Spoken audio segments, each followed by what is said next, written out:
Hello, ladies and gentlemen.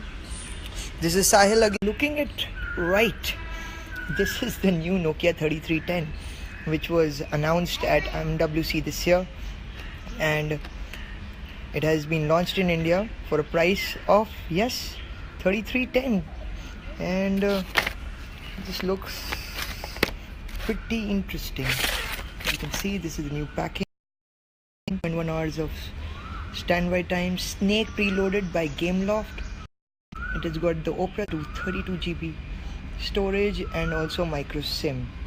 And I'm sure that you guys want me to open the phone and rip it open, essentially. Let me attempt to do that. We have here the Candy Apple Red Nokia 3310. Looks really impressive, right? Isn't it a beauty? And looks very compact, and it's got this really nice glossy finish. It's really cool. Let me keep it on the side here for a second. And get Nokia charger.